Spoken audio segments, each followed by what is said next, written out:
irmãos? Amém. Quantos estão felizes com Jesus? Diga glória a Deus. Glória a Deus, aleluia. Olha para essa pessoa bonita que está perto de você e fale: que bom que você veio. Que bom que você vem. Aleluia. Glória a Deus. Estou muito feliz por estar aqui na cidade de Roosevelt, Ordinária, conhecendo de perto esse casal lindo. Que alegria. Eu já achava vocês dentro pelo Instagram, pela internet, mas quando eu me de perto, eu falei: rapaz, é muito mais.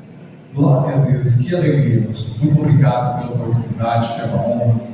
Deus abençoe grandemente. Sem perca de tempo, eu quero agradecer e apresentar aqui este material no final do culto. Tem alguns apenas, são poucos. Essa história do ex-locutor de Rodeios que abandonou tudo para servir a Jesus. Oh, glória! É um livro da minha biografia que se chama Quando Deus Escolhe Alguém.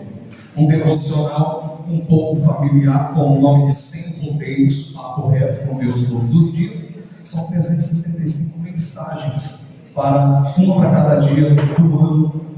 São mensagens de reflexão para poder abençoar o seu dia. E esse aqui é para os senhores. Deus abençoe. Muito obrigado. Sei que o senhor tem vários conteúdos abençoados, mas recebam com muito amor e carinho essa obra, esse devocional é meu e da minha esposa. E eu quero dizer que vocês já se tornaram referência para a minha família. Deus seja louvado. Glória a Deus. Quem trouxe Bíblia, abra comigo o Evangelho de Jesus segundo escreveu Marcos, capítulo de número 5 e o verso de número 21. Marcos, capítulo de número 5 e o verso de número 21 a seguir. Deus seja louvado. Todos estão com as suas famílias aí. Glória a Deus.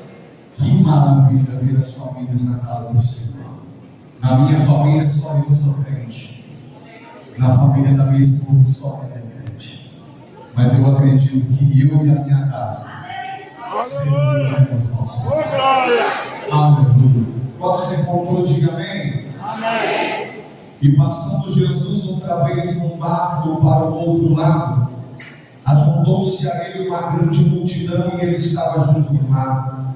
E ele se chegou um dos principais da sinagoga com o nome Jairo. Qual era o nome dele? E vendo-o, prostrou-se aos seus pés e rogava-lhe muito, dizendo: minha filha está moribunda, rogo-te que venhas e imponha as mãos para que ela saia e viva. E foi com ele e seguiu uma grande multidão que o apertava. E certa mulher que havia 12 anos tinha um fluxo de sangue. Diga comigo: certa mulher que havia 12 anos tinha um fluxo de sangue. Verso de número 42. E logo a menina se levantou e andava, pois já tinha quantos anos? 12. E assolaram-se com grande espanto. Podeis tomar o vosso assento, glorificando e exaltando o nome do Senhor. O tema dessa série de mensagens é um tema muito importante: cicatrizes invisíveis e promessas inabaláveis. Quem é que nunca teve ou adquiriu uma cicatriz na caminhada da vida? Quem é que nunca teve um tipo de ferimento? Nós vamos nos deparar com essa história na Bíblia de um momento que Jesus está vindo de Gadara para Cafarnaum. Ele havia ido naquele lugar somente para salvar uma pessoa, e já nomearam aquela pessoa como missionária naquele lugar. Essa pessoa não tinha muitos demônios, a Bíblia diz que tinha cerca de 2.000 demônios. E ao libertar esse homem, fica tão ansioso para caminhar com Jesus que Jesus fala: o seu chamado é ficar aqui. Tem gente que quer ir, mas tem pessoas que têm que ficar.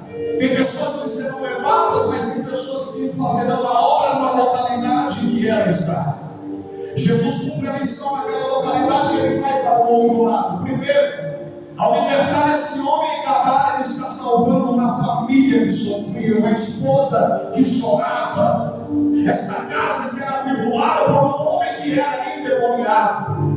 Agora ele passa para o outro lado, e ao chegar à beira da praia, Cafarnaum, um homem que era uma autoridade, ele era o quê? Ele era um homem que tinha título, ele era um homem que tinha posição, ele era o principal da sinagoga, ele era o sacerdote da ministrava, ele era um homem que acolhia, religiosamente falando, aquele povo. E agora, esse homem está com uma filha doente dentro de casa. A autoridade que ele tinha não era o suficiente para curar. A unção que talvez ele dava para muitos não alcançou aquela filha. O título que ele tinha não era o suficiente para fazer talvez a diferença. Mas quando ele fica sabendo que Jesus está chegando, ele vai até o mestre e ele se prostra a ele e o adora. O se prostrar na Bíblia vai dizer sobre adorar. Deixa eu perguntar, alguém já adorou Jesus aqui nessa noite?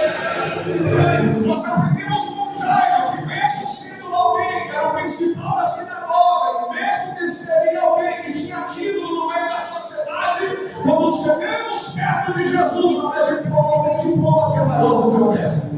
Não tem posição que é maior do que esse Jesus. Não tem unção que seja maior do que o próprio Filho de Deus que veio para nos salvar, para nos libertar, para nos resgatar. Agora este homem vai fazer um pedido para ele. Ele olha, Jesus, a minha filha está moribunda, ela está doente. E eu gostaria que o Senhor fosse na minha casa. Jesus olha para ele e fala, meu nome é pronto, o sobrenome já está lá, pedido cheguei. Vamos para a tua casa, porque eu vou curar a tua filha. Só que quando Jesus está indo, a Bíblia diz que uma multidão o acompanhava. E de repente, uma mulher que havia 12 anos tinha um fluxo de sangue. Nós podemos ver que aqui há uma mulher que literalmente vivia o que o tema dessa série diz: cicatrizes invisíveis, cicatrizes na alma, cicatrizes no corpo, cicatrizes na sua consciência. Era invisível para muitos que talvez não sabiam de fato o que ela passava, porque ela tinha que ficar afastada da sociedade. As leis judaicas diziam que quando uma pessoa estava com fluxo de sangue, assim como a lepra, ela tinha que ficar literalmente afastada da sua casa, da sua família, da sinagoga, dos familiares, do meio das pessoas. Não poderia transitar, porque senão outras, diziam eles, que ficariam impuras também. Então essa mulher fazia 12 anos que estava no meio dessa porta, que não tinha acesso com seus familiares, que não tinha acesso no meio da sociedade, mas ela ouve que Jesus estava passando por aquele lugar. Ela ouve que este Jesus, onde passava, o paralítico começava a andar, o surdo começava a ouvir, o mundo começava a falar e o cego começava a enxergar. Aonde Jesus passava, alguma coisa acontecia. E eu acredito piamente que nessa noite aqui no Portuário, alguma coisa Jesus vai fazer. Alguma coisa os céus vai fazer sobre a minha vida, sobre a sua vida, sobre a sua casa e sobre a sua família. Essa mulher vai romper todas as leis. Detalhe, a Bíblia vai dizer que ela tinha coisas, porque ela vai dizer assim: ela gastou tudo quanto tinha, quer dizer, ela tinha alguma coisa. Quem sabe ela tinha fazenda, quem sabe ela tinha patrimônio, quem sabe ela tinha carro bom na garagem, quem sabe ela tinha uma conta recheada de dinheiro, mas a Bíblia vai dizer que ela tinha gastado tudo. Ela tinha ido no SUS, ela tinha ido no convênio, ela foi no hospital, ela foi no posto de saúde, ela pagou o médico particular, ela gastou tudo quanto tinha. Oh, glória! Mas agora, o Jesus que nós servimos está passando para fazer de graça. Só que detalhe, ela não pediu nada. Ela simplesmente tomou uma decisão na vida dela. Ela não somente creu que determinou: se eu tocar na hora da veste dele, Deus. Não foi um pregador, um pastor, uma profetisa, um profeta que foi dele, assim diz o Senhor: você vai lá, toca na hora, não, ela provocou o milagre dela. Ela decidiu segurada, ela acreditou. É como se ela tivesse ouvido os testemunhos do paralítico. Eu também posso segurar. Eu quero parar de sangrar de uma vez por todas. Há 12 anos essa mulher sangrando.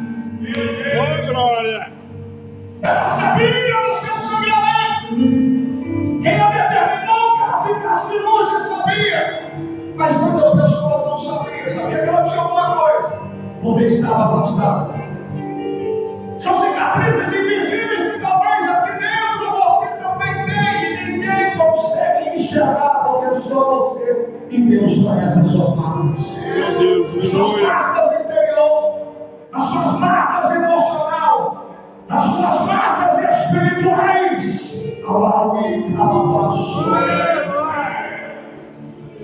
Mas a Bíblia vai dizer, como diz o tema dessa série, que na palavra dele há promessas inabaláveis. Há promessas que o Senhor veio literalmente para aqueles que não estão em fazer isso. Há promessas que ele veio não para os que estão bons, mas para aqueles que estão doentes, enfermos e precisam de um milagre.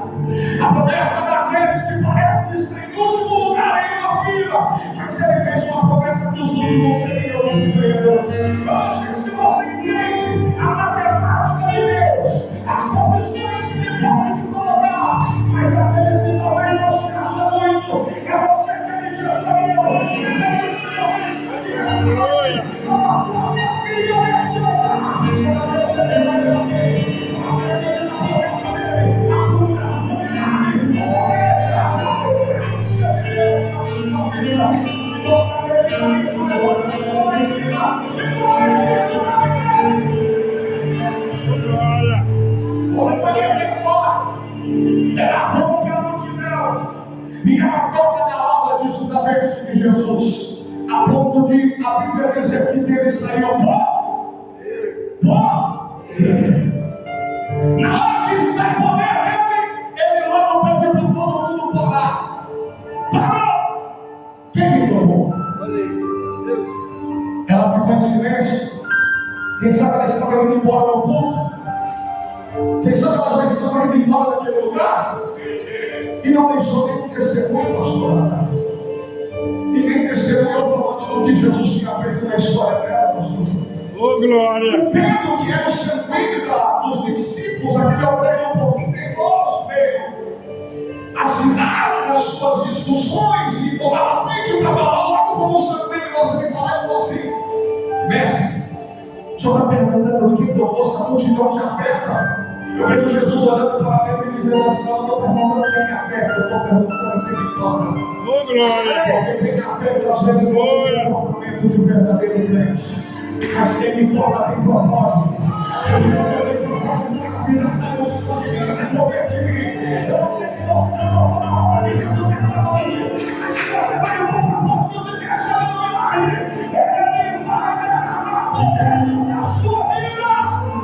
Glória! Oh, glória! Aí Jesus vai para ela, vou voltar lá no Jair, porque o Jair está esperando. Já estava com o horário marcado a visita do pastor na casa dele. Mas ele ficou esperando. A Bíblia não vai dizer que ele murmurou. Ele ficou esperando. Não está vendo ele nessa história aqui. A mulher chamou a atenção de todos a ponto de toda a multidão parar. Detalhe, ela nem tinha nome, ela era conhecida pelos próprios problemas. Quem aqui foi conhecido por Jesus pelo problema quando chegou na igreja? Quem aqui era chamado pelo problema quando estava lá na rua? Quem aqui talvez foi chamado de problema quando estava lá no mundo e a polícia falou: esse aí era o problema, e também que foi lá para a Assembleia de Deus no Continuário? Quem aí já deixou de ver alguma coisa assim impactante que era conhecido pelo problema? Vou tentar desenhar para você com palavras simples. Tem aquele Joãozinho da maconha e agora é o irmão João da igreja. Quem aqui era Maria fofoqueira, agora é a irmã Maria do círculo de oração. Quem aqui era o Renato Vinhedo, locutor de rodeio, agora é o pastor Renato. Alguém tem uma história para contar, um testemunho, uma cicatriz que já foi deixada, graças a Deus. Essa mulher agora reage depois de Jesus falar com Pedro, e ela fala e responde: quem me tocou? Fui eu, mestre. Ele olha para ela e ele diz: vai em paz agora. Porque a gente que vem na igreja tem que testemunhar o milagre que recebe. Oh, glória! Tem que permanecer e ficar até o final, escutar a bênção apostólica para ir embora. Tem que voltar e congregar para dar testemunho que foi transformado por ele liberto da sociedade. Então vai embora do meu grupo, porque eu não quero poder somente para interesseiro. Eu quero ter compromisso. Eu quero ter ideia, eu quero compromisso. Vai em paz. fé te salvou. Oh, A glória. pergunta é, aonde que ela pediu salvação para Jesus? Sendo que ela falou que queria apenas ser curada. Aí eu perguntei para ela, o que é isso, Jesus? Ele falou, é porque a mesma fé que cura é a mesma fé que salva. Você está aqui hoje pedindo uma cura para a tua família e Jesus está dizendo, eu só vou curar quando eu vou salvar toda a tua casa. Eu só vou curar quando eu vou salvar os céus. Eu estou sentindo a presença do meu Deus. Glória. Problema resolvido, emergência que parou o trânsito, resolvido. Liberou a mulher para nunca mais sangrar. O Jairo está me esperando, sem murmurar, sem falar mal que o pastor abraçou para chegar no café da casa dele, sem criticar a igreja. E ele olha para Jesus nos continuar. E Jesus fala, bora lá. Mas vem dois obreiros dele lá, não sei se era da sinagoga, e vem dar um recadinho para ele, olha, não incomoda o mestre, mas não, porque a tua filha já morreu. Jesus logo fala assim para ele, crê somente. Oh, glória. Eu não vou responder para você que glória a Deus, eu não vou crê somente. Crê somente. Eu peguei pela boca para voltar a viver. Oh, glória a Deus. Tem gente que vai chegar em nós no momento que a gente está um pouco assim abatido para dar um recadinho do diabo. Jesus está dizendo, não ouça a voz do inimigo, não ouça o pai da mentira, porque eu tenho coisas grandes na sua vida.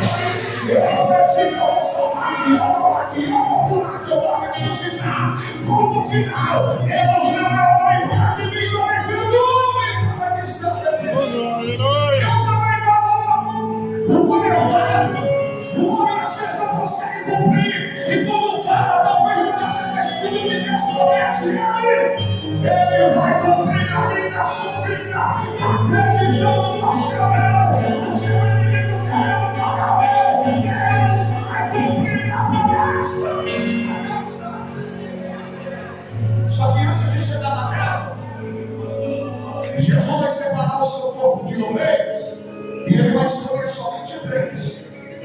A Bíblia vai dizer que tinha 12, mas ele vai chamar somente 3. Os mais preparados vão entrar na casa das pessoas, porque nem todo mundo que ouve está preparado para escutar coisas pessoais.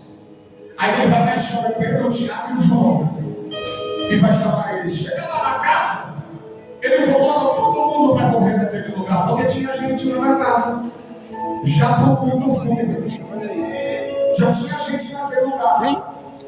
Eu fui pregar na Guatemala, Jesus me levou lá, e eu estava indo numa avenida, o pastor estava me levando para um sítio, pastor, porque me levaram lá só porque eu era doutor João de chapéu de volta para pregar para fazendeiro, sitiante, um povo que estava armado. Lá na Guatemala, eu falei, Jesus, será que o senhor me trouxe para matar ele, dar um tiro em mim? E aí a gente pregava lá, um dia Jesus mandou falar de João Batista, aí ele falava, né, raça de víboras, eu falei, agora os senhores me matam. Mas de repente não é sobre isso. E quando eu peguei a avenida com o pastor dentro de um carrinho esquisito, e a gente foi vindo assim, eu falei, nossa, tá vindo um pouco de uma fanfarra com instrumentos. Aí eu falei assim, será que isso aí é o desfile da festa do piano? Que estava tendo um rodeio lá na cidade. Aí eu falei, será que é o desfile da festa do piano? O pastor falou, não, isso aí é um velório. Tem lugares que a cultura toca um instrumento no velório das pessoas. Fontes históricas dizem que poderiam ser pessoas que já estavam realizando uma cerimônia fúnebre para enterrar a filha daquele homem. Jesus chega na casa e fala assim, sobre todo mundo aqui. Tocar no velório dos outros é fácil. Eu quero ver tocar no teu. Sabe o que ele está dizendo para mim e para você? Está na hora de tirar de dentro de casa que não era para dar. Está na hora de fechar o portão da casa para aqueles que não deveriam nem pisar no portão para dentro. Está na hora de selecionar quem vai estar lá na tua casa. Tem muitos pensamentos que são destruídos porque abrem as portas que não vê maldade, porque Deus está na vida, não. Eu já vi gente destruir casamento por abrir a porta para quem não deveria estar lá dentro. Então vai uma palavra profética para você. Glória a Deus, selecione quem tem pisado lá, para que o seu casamento seja colocado, restaurado. E quando ele fez crucificado na cruz do Calvário, Jesus é o melhor para mim e para você. Ele tira todo mundo porque ele quer um particular com aquela família. Ele entra para dentro, todo mundo já saiu, e agora ele vai ter um tete a tete com os pais. Ele não está falando com qualquer um, ele está falando com o principal da sinagoga. Ele não está falando com qualquer um, ele está falando com uma família sacerdotal. E a filha estava. Para Jesus era um sono, mas para a população já era velório. Ele pega na mão da menina e já resolveu. Vá te lute. Ali vai como eu te digo, levanta-te. E ela acordou, e ela viveu, e está tudo certo. Mas ele olha para o pai e a mãe, e agora ele fala assim: ai, a ela de cor. A minha avó dizia, uma baiana baixinha, arretada, que saco vazio não para. Crente que não se alimenta do que Deus diz, não consegue permanecer de pé. Ele está dizendo: o principal da sinagoga, está na hora de dar comida para o filho. Olha, eu vi aqui todas as famílias servindo a Deus. É por isso que essa igreja cresce. É por isso que tem 3 turnos domingos. Porque tem pastor, tem comida, tem alimento, tem palavra. É por isso que você está de pé. Mas eles não estavam. Jesus está falando sobre algo espiritual. Ele olha para esse homem e diz assim: onde você estava 12 anos atrás? Ele lembra, aí ele não consegue lembrar de fato e acessar a memória. Aí ele fala assim: quantos anos tem sua filha? 12 anos. Você lembra daquela moça que tocou na minha veste que você ficou me esperando? Você assistiu de camarote lá? Quantos anos ela sangrava? 12 anos mesmo. O que você estava vivendo quando a tua filha tinha nascido? Uma alegria constante, uma alegria na casa. No dia que essa menina nasceu, você estava feliz? Estava. O principal da sinagoga que determinava quem estava impuro e deveria ficar afastado da cidade. Quando ele estava feliz, ele coloca alguém para chorar. Porque talvez por não olhar com cuidado, com amor, com compaixão para o próximo, ele estava muito alegre olhando para o nascimento da sua filha. Agora ele está passando dentro de casa, no mundo, e Jesus vai lá e ressuscita e ele cobra. Vai lá na sinagoga, abre as gavetas, encontra o teu documento de 12 anos atrás que você determina e chancela. E aquela mulher tinha que ficar afastada porque o perdão tem que alcançar a vida dela. Ela já tinha sido curada, mas existia uma documentação ainda. Ele está dizendo para mim e para você: é noite de perdoar aqueles que ferimos. No momento de alegria, não prestamos atenção no que ele estava vivendo. Talvez no momento de muita alegria, a gente não olha para a água que está chorando, a gente não olha para a família que está precisando de um alimento, a gente não olha para a família que está precisando de um abraço, que o filho não está querendo se suicidar. Mas Jesus está dizendo: é hoje que eu posso liberar as coisas da sua família, do seu relacionamento, da sua maternidade, para que talvez se haja semelhante alguma ferida aberta, isso se torne uma cicatriz invisível, para que você possa enxergar somente a marquinha, mas acabar com essa dor de uma vez por todas. Talvez o que você precisa é de perdão para o teu pai que não acredita com o teu. Talvez você precisa de perdoar aqueles que te feriram lá fora. Estar aqui dentro da igreja não simboliza que somos altos ou melhor do que ninguém. Nós estamos com uma roupa que, meu Deus, parece que somos crentes, mas aqui dentro deste lugar chamado eu e você, somente o Senhor pode acessar. E nessa noite Ele vai confirmar as promessas desde que nós escolhemos que se tornem cicatrizes. É tempo de ser curado, é tempo de se curar, é tempo de liberar perdão, é tempo de pedir perdão. Ô glória!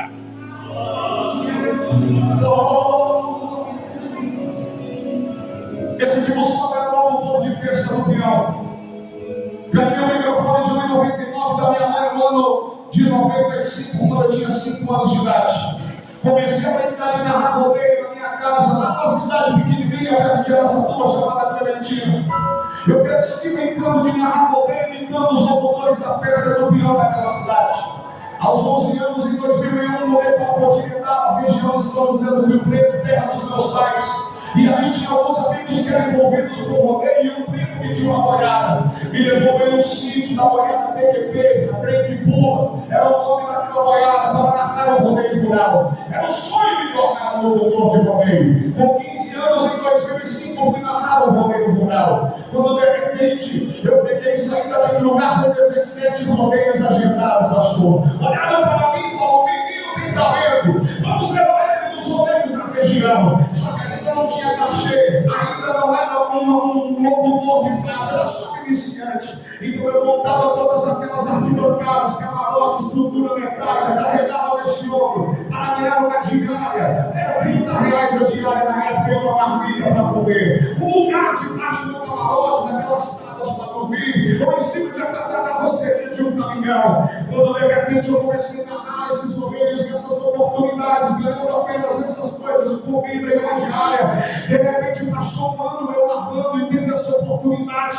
A minha mãe e meu pai olham para mim muito tristes, porque eu era um adolescente, um jovem um pouco rebelde, alguém que não obedecia ao pai e à mãe. E quando a minha mãe foi olhar meu caderno da escola, na onde tinha as disciplinas, matérias, só tinha boi pulando desenhado, cavalo pulando, galinha, porco, coisa do campo, do sítio.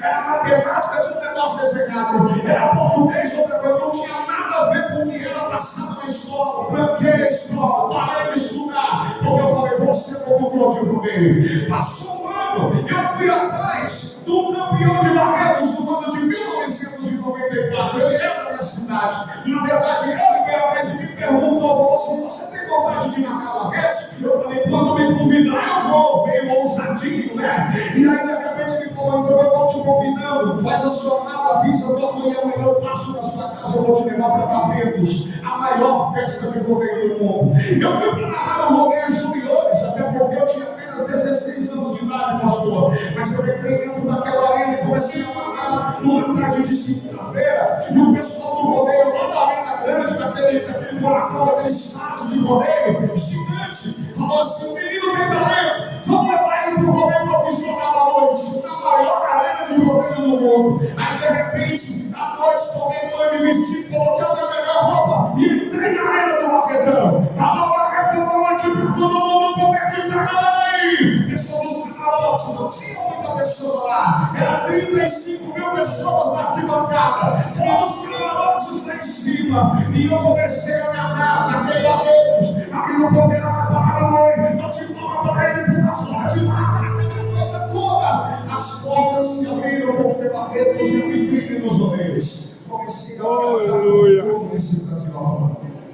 Comecei a ganhar de R$1.500 a R$3.500 por semana, sendo um jovem de 16, 17, 18, 19, 20, 21 anos de idade. Eu narrei 12 estados do Brasil. Estava entre os melhores locutores de rodeio do Brasil. Eu sou tricampeão da Fivela de Prata como locutor revelação, uma premiação que existe no mundo do rodeio. Indicado ao troféu Arena de Ouro como um dos locutores revelações do Brasil, entre os 5 melhores locutores de rodeio do Brasil. Para quem entende de rodeio, era empresariado pelo Almir Campos, o maior locutor de rodeios do Brasil. O homem que tem o cachê mais alto na locução de rodeio. E aí, de repente, alguém por nome de Alaídes, como era o nome dele? Eu vivia no melhor momento da minha vida, naquela fase. E aí eu entrava na arena na rádio, e o porteiro vai para a boi, eu te falo que você vai para a puta fora de lá. E você vai subiu no palco um dia e fez assim: Renato, Jesus te ama. Ô glória, aleluia! Ô glória!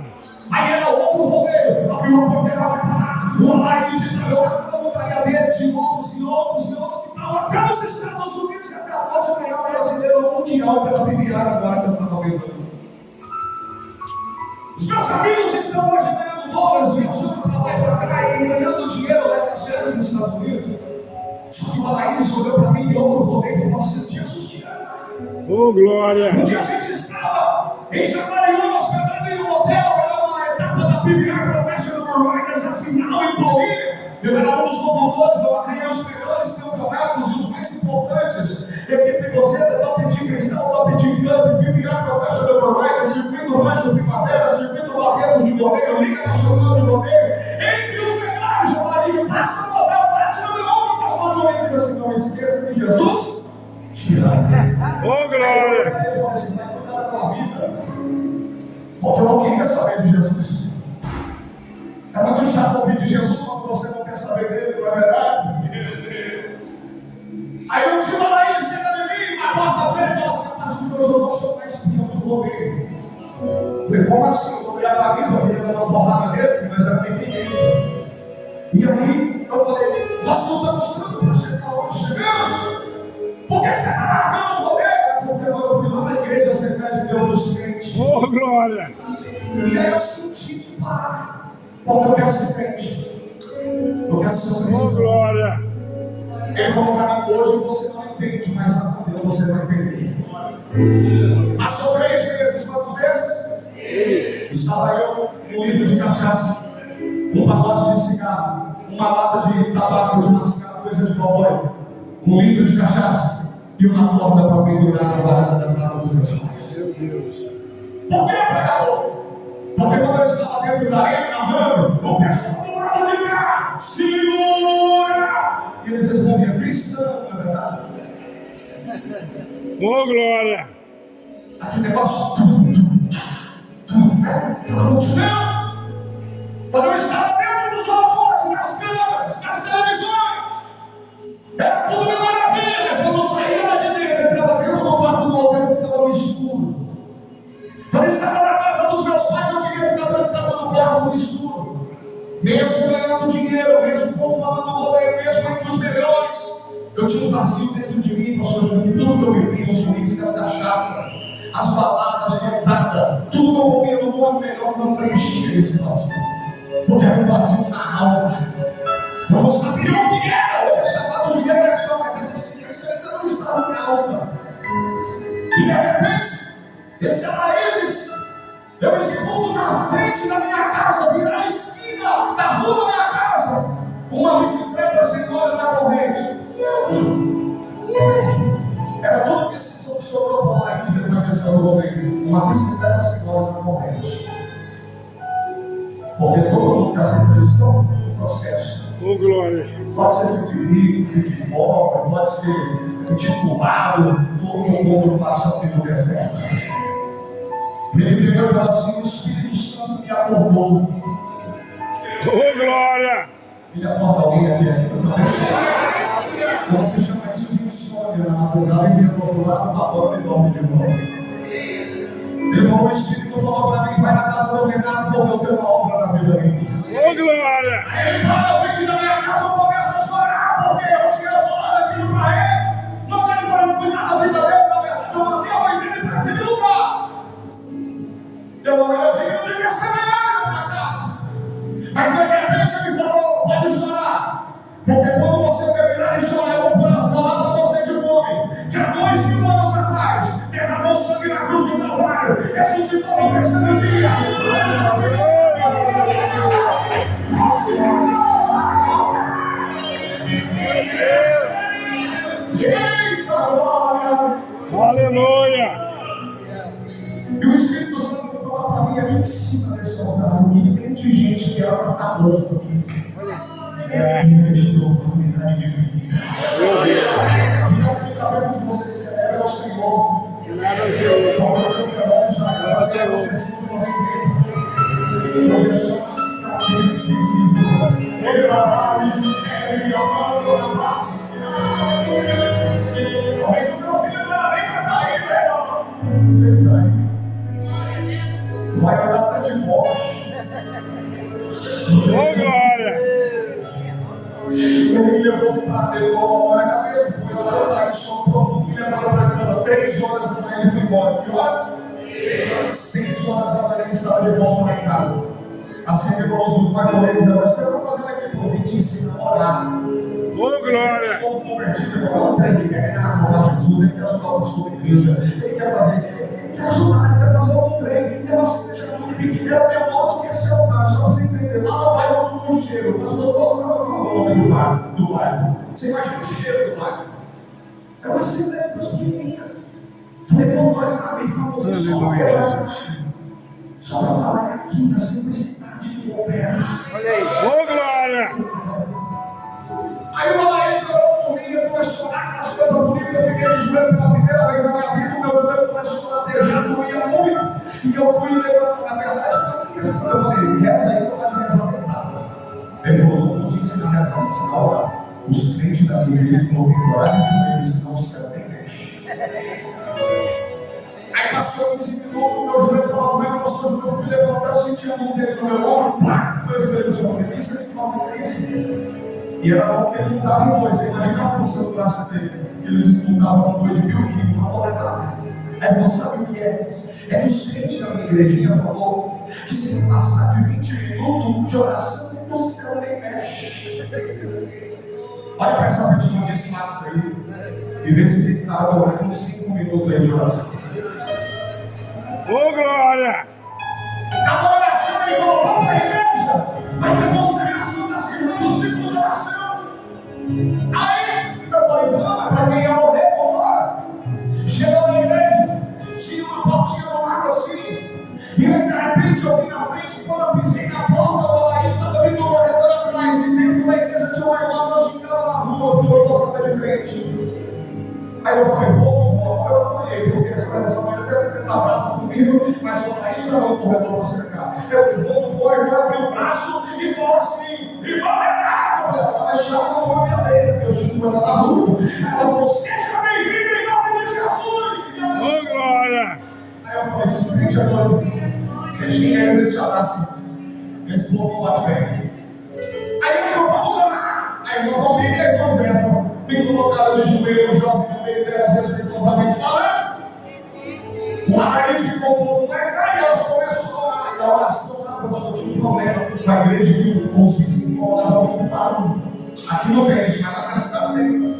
A igreja tinha uns vizinhos do lado, que ficavam com a polícia, aquela coisa. E aí tinha que orar baixinho, e a irmã começou.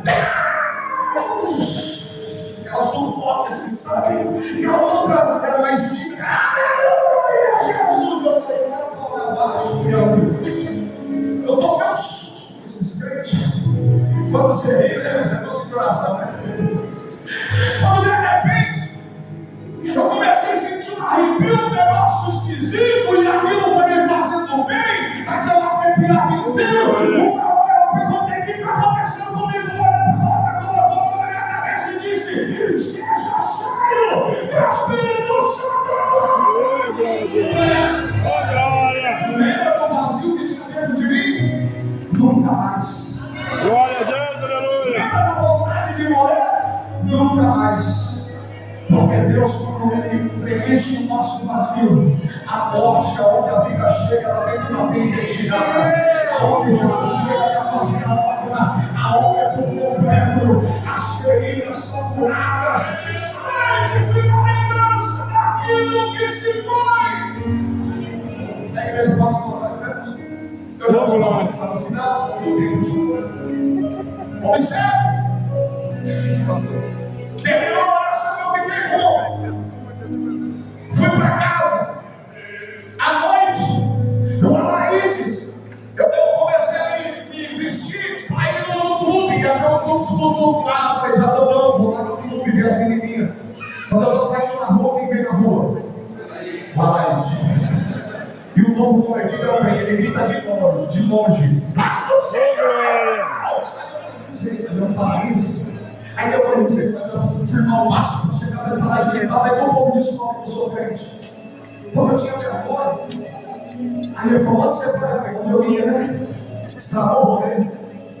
Aí eu falei, não, vai ter um pouco de culto, mas hoje é domingo, culto da família, dia da glória a Deus, você vai para a igreja comigo. Aleluia! Aí sentei na última cadeira. O pastor pegou só da terra, a luz do mundo, eu achei que aquilo era o tempero. Não entendi, foi nada. Se você fala que entendeu a primeira vez que você entrou na igreja, você nunca foi crente, você está mentindo. Porque a gente não entende muito. Primeiro, eu não conhecia a Bíblia. Segundo, eu não entendia o que era toda essa barulho, que eram pessoas felizes, cheias da presença de Deus.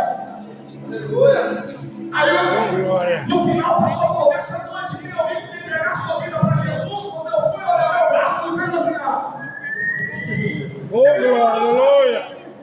O pastor olhou para mim e falou: vem aqui à frente, eu quero orar por você. Aí eu fui. Quando eu cheguei lá na frente, eu comecei a chorar muito, mas muito mesmo. Do lado do pastor tinha um tal de presbítero, eu nem sabia o que era isso. E pegou o microfone da mão do pastor e falou: pastor, eu quero testemunhar. Aí eu falei: misericórdia, agora que nossa. Era o meu vizinho Moisés. Eu xingava Moisés de manhã, de tarde e de noite. Era barba, cabelo e bigode. Aí eu chorei muito. Eu nunca chorei tanto no bom dia da minha conversão. Quando de repente o Moisés falou: tá vendo esse jovem aqui à frente? Aí meus joelhos já batiam um no outro. Aí eu já estava crente, eu falava assim: trava a boca desse velho agora. Não deixa ele falar. Porque eu pensei que ele ia me envergonhar na frente de todo mundo. Mas ele disse: há 3 anos eu e a minha esposa a hora toda madrugada por esse jovem. E hoje Jesus está fazendo um milagre. Na outra oportunidade eu continuo, mas para resumir, eu aceitei a Jesus, Jesus mudou a minha história. Em resumo, me tornei um crente praticante, dizimista, ofertante na obra missionária, continuei narrando rodeio, ganhei a primeira aula para Jesus, que a minha esposa, eu cheguei ela na arquibancada do rodeio, ela veio um dia querendo conhecer a mim, e ela viu que eu tinha sido transformado, porque a fama é que eu era menino, que eu era isso, que eu era aquilo, mas ela falou: você está diferente. Eu falei: agora eu sou crente. Ela falou: eu quero conhecer o Deus que você conheceu. Levei ela na Assembleia de Deus no cheiro. Jesus pegou ela lá, batizou com o Espírito Santo e transformou nossa vida. Descemos as águas no mesmo dia do batismo. Jesus falou assim, através daquelas irmãs do ciclo de oração, sabe? Deus tem pressa no seu chamado. Aí nos casamos, uma semana depois do casamento, detalhe, quando eu virei crente, dizimista e ofertante, lembra que eu ganhava R$1.500 a R$3.500? Comecei a ganhar de 5 a 10 mil reais por semana. Minha esposa casou com um jovem que ganhava 40 mil reais por mês. Uma semana depois do casamento, o Espírito Santo me visitou em um avião, em uma turnê que eu fui do Mato Grosso, na Cavalei, e fala: Renato, agora eu quero tudo. Oh, glória. Te dei dinheiro ou não te dei? Deus.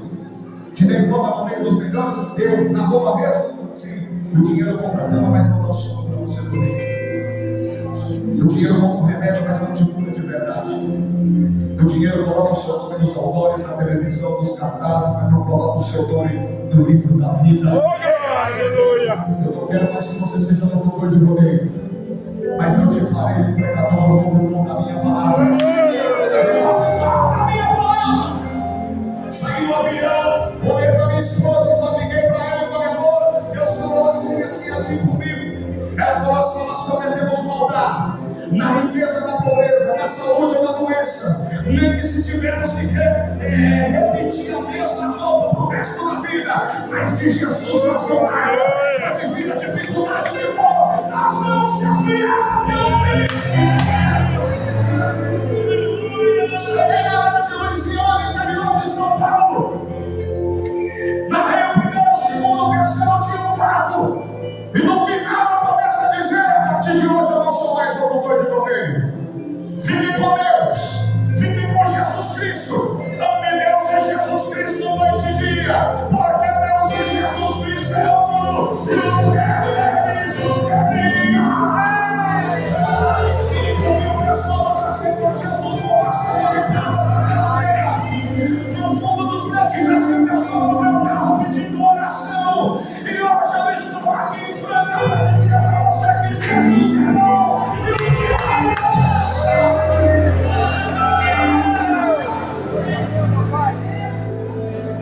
Vou encerrar, mas eu preciso fazer uma pergunta.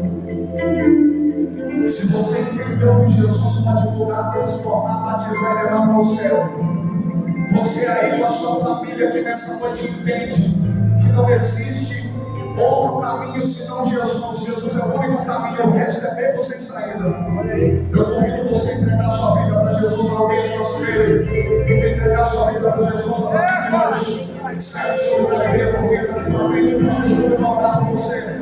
Sai do seu lugar. As horas se avançam, eu preciso entregar. Alguém no nosso meio que gostaria de entregar sua vida para Jesus. Pastor, eu fui tocado, eu senti a presença de Deus. Eu gosto dessa igreja, mas eu ainda não me entreguei. Eu tenho vergonha, não, eu fico com vergonha.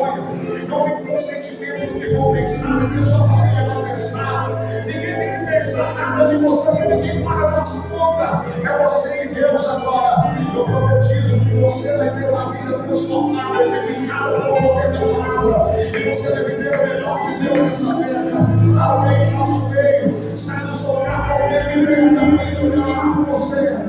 Você que precisa de entregar sua vida para Jesus agora. Aleluia.